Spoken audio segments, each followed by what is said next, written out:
المشاهدين، كما عودناكم في برنامجكم الأسبوعي برنامج إماراتي، نستضيف لكم خيرة من دولة الإمارات العربية المتحدة. ولهذا الأسبوع نستضيف جوهي مالهوترا، المديرة التنفيذية لشركة GR Design Studio في إمارات دبي. Good afternoon, Juuhi. Good afternoon. Let us know more about Juuhi. Who is Juuhi, from where she come and when she come to Nigeria?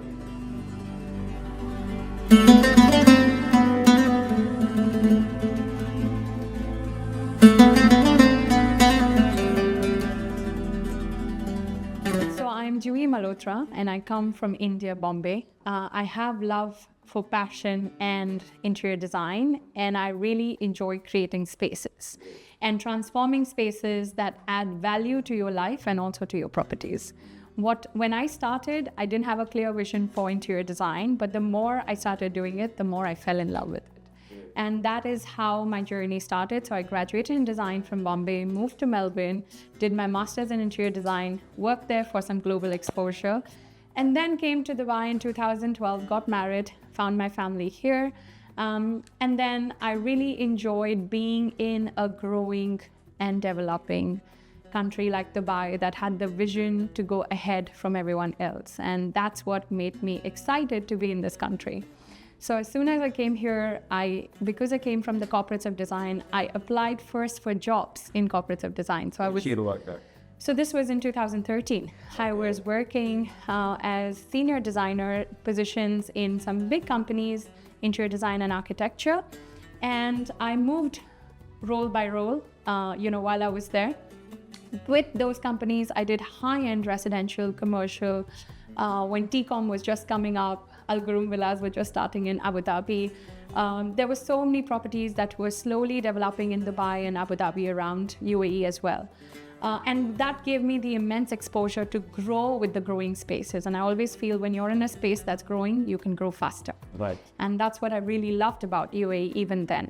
I got the exposure to travel Milan, Italy, because of work. It was taking me in places. It was very, very satisfying. Then I decided to take a break in 2015. I wanted to start a family, so I had a little boy. And I felt like I should do something on my own so I could have more time. But not realizing entrepreneurship is a full-time job. So I brought up two babies together, GR, the I Design Studio, which is my company, and also my son, mashallah, he's 8 now. So both are equally important to me. Juuhi, if I ask you about what the difficulties, you are a mother and you have a business, how you find the difficulties and how you take responsibility and how you move from an employee to employer. This is all many responsibilities. Right. Many difficulties. Who support you personally? So I'll give you a bit of background. So when you start interior design, right, I had the passion for it. And I realized when I identified a gap in the market that everybody either wants super high-end luxury or they tell you go to IKEA. There's nothing in between. And what I identified is there is a large section of society that wants aspirational luxury. They want their houses to look good, but sometimes they could be on a budget. Now it's my job to explain to them whether the budget is achievable or not for what they're expecting, right? So the first 3 years, I was more of a creative, passionate designer. And then I realized to scale myself, I have to become also an entrepreneur, which required more skill set. So I needed a team to grow with me, and that's where GR Design became GR I Design, the studio, where we needed more people to work with us because it's not one person's job. What really helped me in this journey was my passion. And as you said, I didn't want to give up my career because I became a mother, and I didn't want to miss out being a mother because I had to choose a career. So for me, I wanted to enjoy both, and that was my driving force. And I realized the key to that is just planning. You can plan better, you can have a time, you can have a schedule. And I feel as women, naturally, we're very good with time management. And if you make a discipline out of your life, you can spend time. So sometimes I'm reading books to my son early in the morning before school, because who said it has to be done only at night? Right. But sometimes I'm late from work and he's already sleeping. So I don't want to feel like I'm missing out being a mother. But on the weekends, my Sunday is with him. I do not negotiate for any client, right? Because that is also a balance of life I need. However, when I'm at work, he understands that he cannot disturb me in my routine. I have a lot of support systems. So I do have my husband's family. My husband has been very supportive. He has given the only time my first credit card swipe for the company to get the license To stop this. was him. But till date, I have returned back. That has been taken. So we do not have anybody funding us, and it's a self-bootstrapped company, which we have now reached on our own. So Okay. we do not have any, we have the men's support, but we're really doing this on our own. That's great. Let us know about the strategy of your company and what project you are on. So at the moment, we're doing some amazing projects, and we're very grateful because we've moved from strength to strength. So we do residential projects. We've done Tilal Al Ghaf, we've done Arabian Ranches, we're doing downtown massive penthouse apartments. Basically, we're also doing GLT penthouses. We've done 1 or 2 at MBR City. Having said that, we also do 2 beds and 3 beds. Imar beachfront. So we get a lot of Airbnb projects which need upscaling, luxury upscaling. We also enjoy Old Town, Downtown flipping projects, so we do that. While we do that, we also have a lot of commercial projects that come to us. So they like, because these days commercial projects are not just offices. They're offices with a brand story, with a sales center, but also not look like sales. Daniel's decorated wrap showroom that sells wraps actually designed by us, and then they went ahead and built it. They wanted a designer perspective to that office, right? So everybody is very conscious of even the spaces for commercially how they want to use it. So there's a brand identity. So we actually are design consultants, and we want to hit the core of how can I increase with interior design the brand value or your standard or your property value, so that the returns are much higher for you as a client. Juuhi, let us to know more about how you build a trust between you and your client, which is very important to have a long relation there. As you understand, Dubai is a very small country, right? And everybody knows everybody. So for me, ethics and transparency was the key to build my clients. The minute they come to me and I've done a project with them, I want them to feel 100% satisfied before I go on to the next project. And believe you me, I've not really spent on marketing because my clients are my biggest PR. So if they've done a house with me, they love it and they recommend it to their friends. And then their friends are now my friends, you know? So we are all moving through referrals. This is how I've grown my business. What's important is that you explain to the client what you're paying for and why you're paying for that. Yes, there are cheaper options in the market, but is that when you understand the client brief, I think it becomes very easy to make them understand that you're working as a client representative. So you're with them, but not against them. Because we're design and build. So when we bring project management and design, we take them through start of the project to literally the last candle on the coffee table, to the cushions, accessories, because sometimes you can design a space, but they don't know where to complete it, or the styling and staging. Sometimes they come to us saying, we have our own contractors, can we work with them? I feel no client should be arm twisted to work with us. You have the flexibility, it's your house, you can decide who you want to. So we design, we send out 3 quotes, then the client can choose who they want to work with. But we offer our expert advice for who we recommend on the project, just because we want a smooth running project. But that is the important part which we will talk about it, and I will ask you how you select the contractors or the team, or how you select the subcontract which will work under your project. And it's important to study their background before. 100%. So first of all, we like to work with local contractors and who are certified with UAE, who understand the laws, because it makes our life very easy as well. We do thorough background checks because when we are designing and we're looking at the products, we actually visit their factories. So we're so involved that we actually look at joinery fittings ourselves before it comes to site. We work with contractors who are also very professional. They have a program schedule, and they also submit a project management schedule that works with us, so that there is no back and forth and there's no blame game, because the client here is trusting us to run the project for them. So it's very important they come from trusted backgrounds. Also referral works. We do visit their factories. We see their past examples. And we do, now over years, we have established a few set of contractors that we recommend, and then the client can choose to work with based on their budgets. How you select your team to be active, and also how you be training them to let them to be creativity more?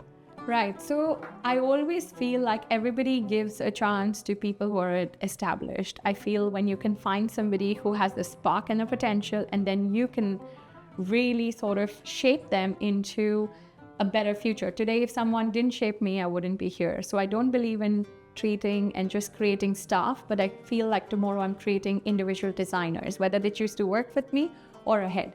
They should have a larger vision for themselves also. So a lot of times, actually, if you see, even when I had my first employee, I went out on an outing with, the team, and I was laughed saying, it's just you and her, and what is this team outing? And I said, it's a culture that you're bringing to the company. Today, God has been kind, and we do have a few people working with us. So we're definitely a boutique firm, but we do every month we do a community activity. We go out, we probably do something that inspires or our creativity, because we're in a box all day trying to work and come up with different ideas, and we don't find ways to instigate our creativity other than Pinterest. Right. Pinterest is copy paste after a point, right? If you want to create unique designs, you have to have the exposure, you have to have a fresh mind. Also, we celebrate each of our employees when they're here on their special days. If they're getting married, we try and really feel them excited as a family, because only then you will be, if you understand their problems, they will understand how important the company is also for you. So we also do a Friday fun thing where every employee comes up, maybe weekly we take turns, and something that inspires them, they bring it to the company and they share it with us, and then we feel like, oh, maybe we could use this on one of the projects. It's a great idea. So everybody has a say on design, but of course the direction is given by me. How you see that AI and the technology, it's moving, and also it's help to make a good research, to have a question, to answer fast, to do our more fast. Also your time, sometimes it's take the project few months, yes. So some of our projects are taking 8 to 9 months, yes. So in terms of AI, I use them as a tool for design, but I still feel the human element is very important, because you're designing for humans. You're not designing for computers or robots. So when our design style is meant to be very personal to the client. So what you see in one house is not duplicated in another house. So what we use is we use AI to put our systems in place. Of course, like if we have FF&E specifications, we enter it and it's all formulated. We save time on that. 3D renders and stuff, sometimes we can tweak with AI because it makes our timelines faster. But the intent to the AI is given by us, because we know what we want the space to look like. That's our vision. In terms of project management also, sometimes we use tools to make us, to find the gaps that are going to be, that we as humans cannot understand, where we're losing out, just to get a second opinion from AI. So AI is important, but it isn't everything. How you keep yourself out of the competition which we see in the markets, and you think out of the box? Which is a very good question, because every second person these days is a designer or a contractor. It's an ever-emerging market, and I feel there's enough space and abundance for everyone to grow. If you are very true to your design style, if you connect with your clients on a the biggest problem is people don't listen to the clients. They want to give the client what they want. I am the designer, so listen to me. Sometimes clients are like, but I don't like a black and white theme. I want something, for example. So it's important that we listen to the clients. We stick to the brief. A lot of time people get carried away trying to do different things in the project. And most important, try and respect the client's budget. It's not fair to go totally all out in design and say, oh, sorry, but it's going to cost you so much. And then if you want the design, you have to pay more. You knew the budget. So it's important to sit with the client first and understand what's the range they're looking at, and then give the client that sort of satisfaction within the budget, but tell them and educate them upfront. It's very easy to blame, oh, the client's not listening to me. It's very easy to blame the contractor. We, in fact, bring our contractors to the office. We also run through the whole 3D with them, so they understand what the end vision is, not just send them a drawing and say, build this. What are you building this for is very important. And what's your future plan?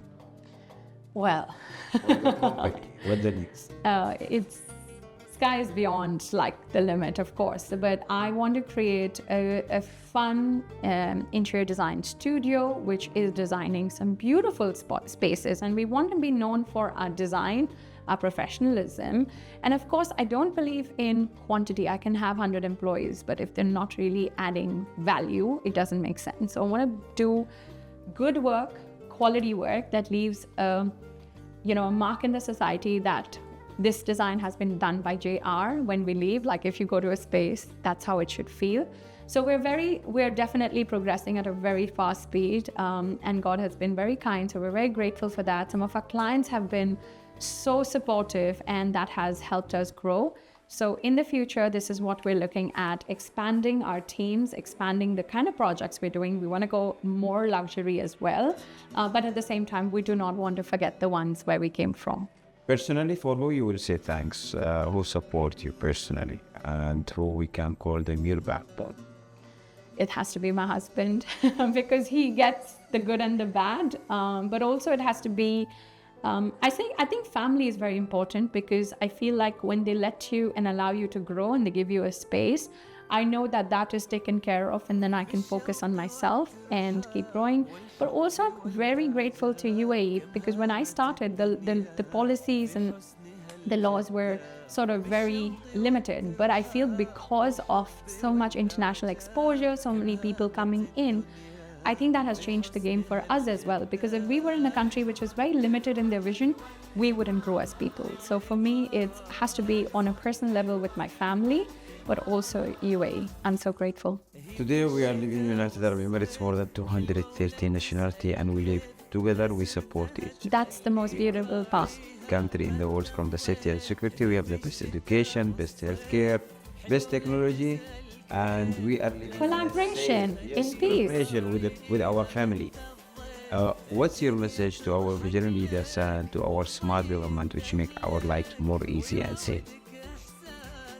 I think they're already working on technology and policies that make interactions with the government very easy. Applications for when we're applying for permissions and stuff, if that could be a bit more faster and a more systemized way, I feel like it would help. I know at the moment if we need approvals, we have to go through a registered portal, and we're dependent on some local bodies to have that happen. But sort of sometimes if there's a bit more transparency in that, I feel like the clients will also feel more comfortable going for renovations. Today it was published. Okay, amazing. Check the news today. Okay, amazing. See? You can apply for many things from one application without all paper usage. See? There you go. Amazing. I wish for you all the best and more of success, inshallah. Juuhi Malhotra, we wish for you all the best. Thank you so much. Thank you for having me. Pleasure is mine. Thank you.